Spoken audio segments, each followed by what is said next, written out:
get. Most places, and they're getting really stingy as cost-cutting measures are going down, is DMARC versus extended DMARC. A lot of people are confused on this. DMARC's where the circuit terminates in the building by the LEC, the local exchange carrier, the phone company. It's going to they're going to leave it there, and that's where they have. That's their last point that they can possibly take a circuit. Thank you, divestiture. Now, if you're willing to pay for it, and usually it's cheaper if you have the local carrier do it. I'm taking that back. If you have your contracted carrier do it versus the company actually providing the copper loop to the DMARC, is an extended DMARC where they extend that circuit all the way to the location you want them to. And this is actually the stickiest part about this, and this is where I spend most of my time just trying to get them to literally put a jack where I want it. And this usually costs you to do it. If you have if the price is outrageous, find a local contractor that maybe is doing your other site wiring, and that tends to help. The other thing you should be getting back from your carrier, though, always, is where that smart jack, smart jack, for anybody who doesn't know, is the semi-intelligent device that sits between you and the network.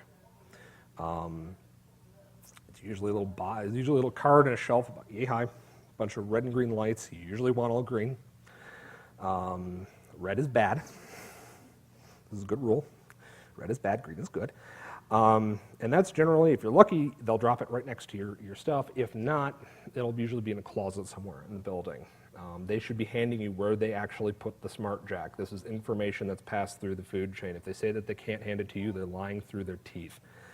The IDs of the actual circuit that's been tagged, and then, of course, you need to nail down your schedules. In terms of technologies these days, there's really a couple that have popped out that have been kind of exciting that if you need to upgrade to, you should seriously look at doing, especially if you've got multiple sites. One is MPLS or MPLS VPN. I like it a lot. It's one of the newer ones the last few years. It's not full-blown MPLS, and anybody who's not familiar with MPLS, it's multi-protocol label switching. And again, if I munge an acronym, everybody's human, right? MPLS VPN says, okay, I don't have to run this huge cumbersome protocol stack that MPLS is, which it is, and it could be a little bit difficult to implement. What that basically is it gives you this internet-like setup, but it's all private. It beats Frame Relay out because you don't have the overhead, and it's all based on routing protocols. Most of the large carriers are implementing it these days. They all do it slightly differently, but most of them are based around a Cisco product. You essentially announce a routing protocol back up at them, and it almost automatically connects everything together, all your networks together. It's a really good technology. I've had a lot of success implementing from 3 to 10 sites with it, or 3 to 30 sites with it.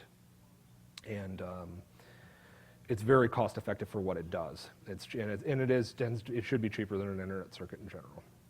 A lot of other things that are standard internet VPN's really good, except for not being able to really do QoS just yet, unless you're keeping it all on your provider's network. The other thing you should be looking at, especially if you've got a small thing or you've got a bunch of sites regionally, and you really need the speed, is Metro Ethernet. That's really I've been seeing a lot of products come out lately that are addressing the Ethernet, or addressing things via Ethernet, and it's really trivially easy to implement. You don't have to get into really expensive cards to do it, or routers. You just basically need a router with 2 Ethernet interfaces, or even a Linux box, and you're done for a lot of this stuff. A couple of things you should probably stay away from, at least in my opinion. And again, a lot of this stuff is just based on experience. ATM is one of them, unless you need to be running OC3 or optical SONET, OC3, OC12 type stuff. Though if you're doing that, I'm wondering why you're actually sitting in this talk, because you probably know a little bit more about some of this than I do. The other one is Frame Relay. Frame Relay is a pain in the butt. It's overpriced. It's expensive. Well, that's redundant. And it's a dying technology. With the advent of the MPLS VPN stuff and MPLS in general, and the internet being so ubiquitous, Frame Relay is kind of got its niche applications, and I'm not going to say it doesn't have its uses, but if you're just trying to link offices together, there are much better, cheaper ways of doing it. Anybody who's telling you that frame relay is the way to go and that everything else needs to be ignored, you should probably not be seriously considering whether the business that they're trying to sell you.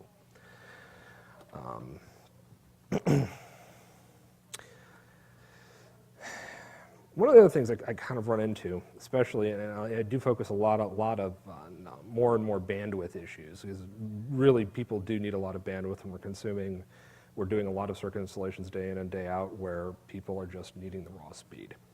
A couple of misconceptions I want to clear up. One, the jump from T1 is not T3. It's multiple T1s.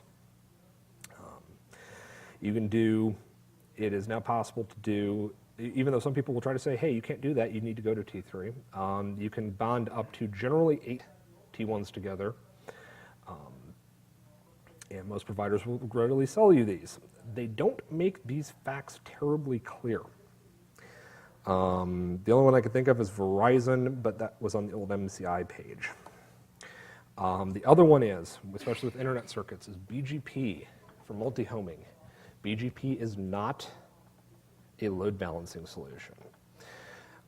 BGP being Border Gateway Protocol, of course, and a lot of times I'll see one of my current clients does ISP-like functions, and I got a call from somebody saying, oh yeah, by the way, we need to start running BGP against you guys because we just bought another circuit for bandwidth. Okay, well, you didn't buy it from us. Well, yeah, but we needed the extra bandwidth, so we got the redundancy in the provider. Well, all that's going to do is that, yes, it may help. All it's going to do is be providing a redundant internet connection, and I do see that a lot. Usually, if you want the redundancy, you go BGP and you go with 2 circuits from 2 different carriers. If you want more than one pipe, or if you want a faster pipe, you just add another one and link them together.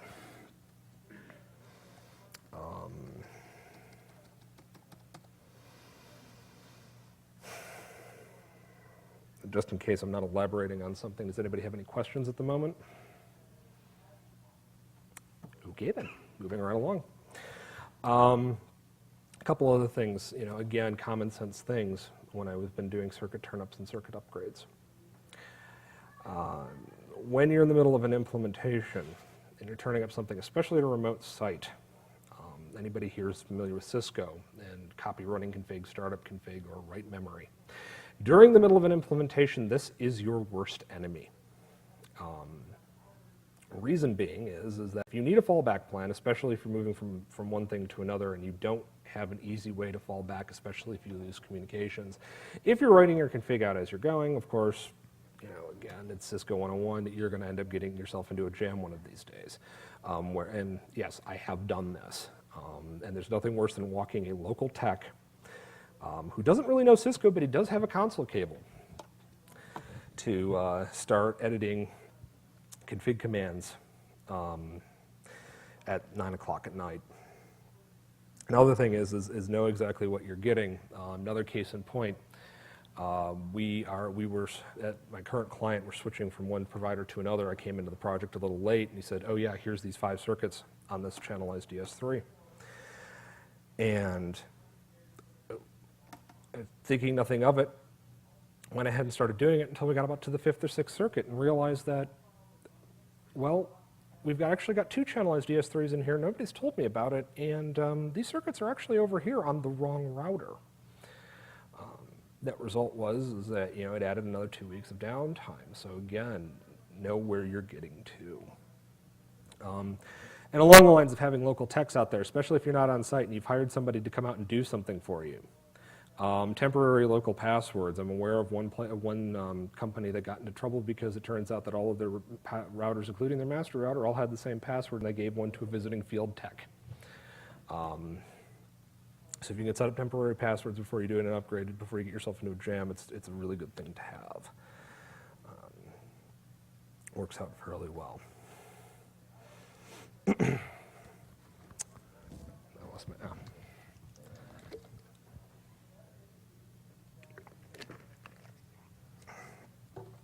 Excuse me.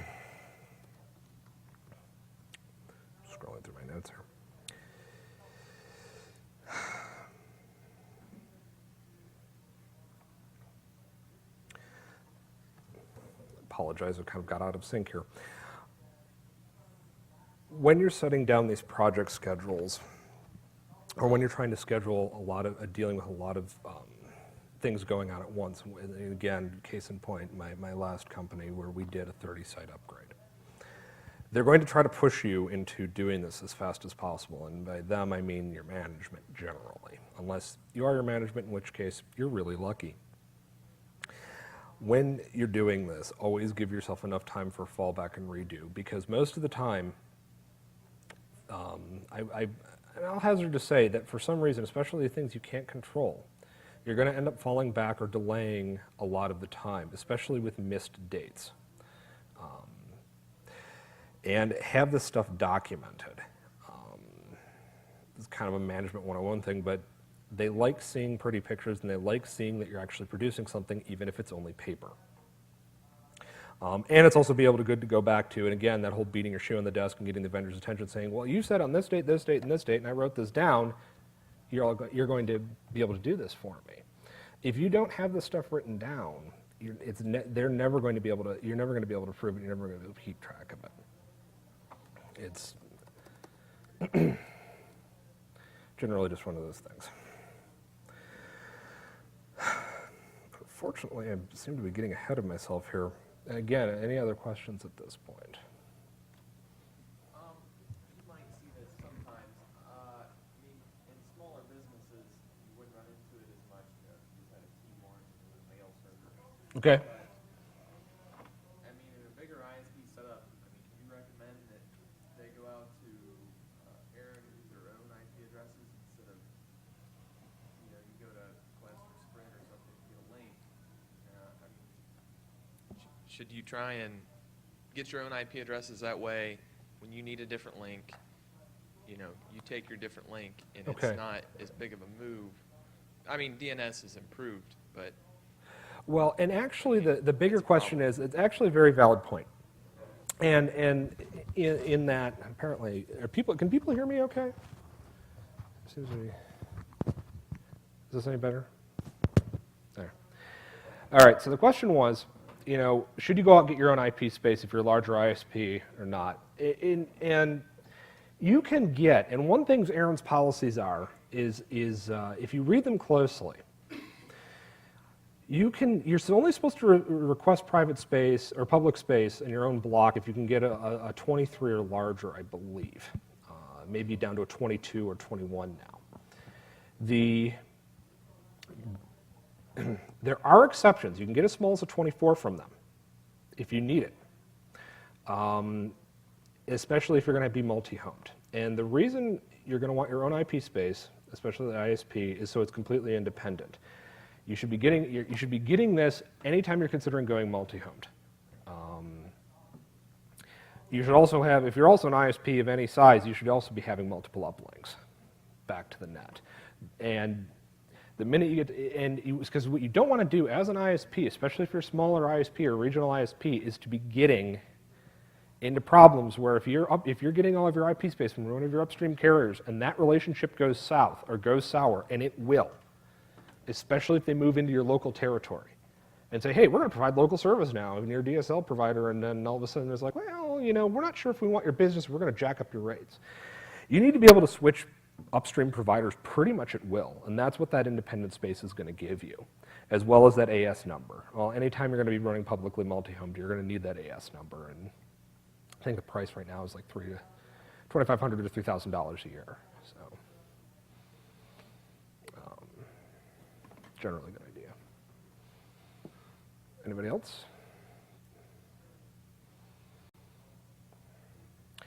Actually, that did bring up a bigger thing, because I have been addressing smaller offices and smaller businesses and whatnot. One point that I did want to bring up, because I see this a lot, and to an extent this is true if you've got 3 people in your business or 3 people that you're supporting, DSL is a perfectly fine solution. The thing that really starts to irritate me is I keep seeing DSL get sold for larger companies, say 30 people.